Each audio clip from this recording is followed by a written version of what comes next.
Bonjour et bienvenue une fois de plus sur ma chaîne YouTube Tech with Fabrice. On travaille actuellement sur notre playlist Linux, les bases indispensables pour Linux. On a vu déjà l'introduction à Linux avec une présentation historique et des concepts de base, puis l'installation de Ubuntu sur un ordinateur Windows 10 ou 11. On a également vu l'introduction à Linux avec l'arborescence de Linux, donc on a vu ce que c'était que /bin, /etc, etc. Aujourd'hui, on va s'intéresser aux commandes de base pour naviguer dans le système de fichiers, donc pwd, ls, cd, etc. Alors, c'est quoi pwd?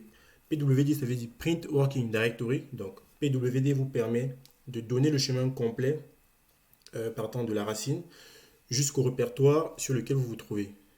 Ensuite, on a ls. Ls, ça veut dire liste. Il permet tout simplement de lister le contenu de votre répertoire courant.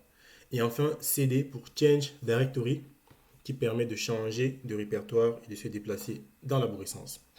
Alors, j'ouvre ma machine Ubuntu et je vous ai préparé quelques dossiers pour vous expliquer ça. Donc, si je fais ls ici, vous allez voir qu'il va vous afficher les dossiers et les fichiers que j'ai sur mon répertoire courant. Donc, navigation, script test, test 1, etc. Donc, il permet de lister. Si je fais ls-l, il va vous afficher la même liste mais avec un peu plus de détails. Donc à gauche, vous avez ce qu'on appelle les permissions et vous avez beaucoup d'autres informations comme le nom d'utilisateur, le nom du groupe pour chaque dossier. Donc on verra ça plus en détail. Ce n'est pas le but ici de vous montrer les permissions sur les dossiers et les fichiers. Et aussi, on peut avoir ls-la qui vous permet de montrer les fichiers cachés également avec les permissions associées. Donc c'est ça, en gros, l'utilisation de la commande ls.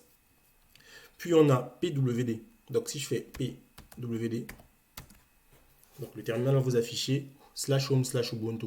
C'est parce que là on est dans notre home et on est dans le dossier de l'utilisateur Ubuntu. Donc c'est ça pwd.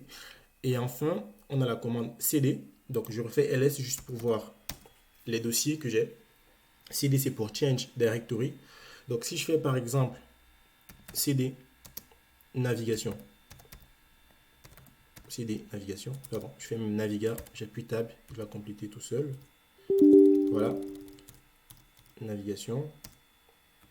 On se met dans navigation. Je fais pwd pour voir le répertoire courant. Le répertoire courant a changé. Donc vous voyez, au-dessus tout à l'heure, on avait /home/ubuntu. Et là, on a /home/ubuntu/navigation. Donc là, on est dans navigation. Et du coup, si je veux voir le contenu de ce qu'il y a dans le contenu de mon répertoire navigation, je fais ls, pareil. Et il me montre les dossiers que j'ai dans navigation. Donc par exemple, je peux rentrer dans l'un des dossiers, Bibi Navigation 1.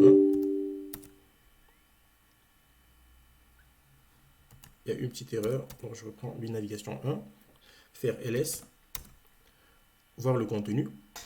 Et si je veux rentrer dans le répertoire précédent, donc voilà l'un des paramètres de CD, c'est CD2 points. CD nous permet de nous déplacer dans tous les sens, donc d'aller dans un dossier et de sortir aussi du dossier. Donc CD2 points, on revient, si je fais pwd,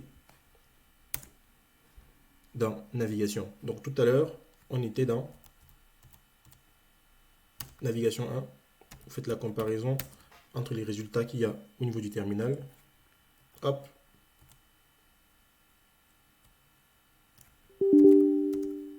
Alors, je vais nettoyer l'écran.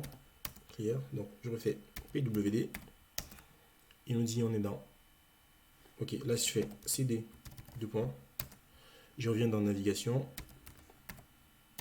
Vous faites la comparaison. Donc, cd nous permet d'allier d'un répertoire parent à un répertoire enfant, et également d'un répertoire enfant avec un répertoire parent. Pour aller d'un répertoire parent vers un répertoire enfant, c'est cd et le nom du répertoire enfant, depuis le répertoire parent.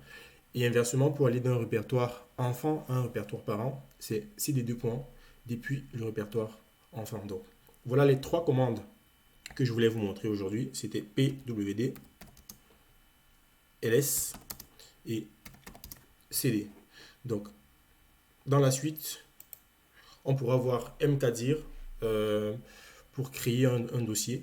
ou en répertoire si vous préférez, Touch, Nano pour créer des fichiers et d'autres commandes pour regarder par exemple les permissions sur les dossiers et attribuer de nouvelles permissions, donner les droits d'exécution sur des scripts, etc.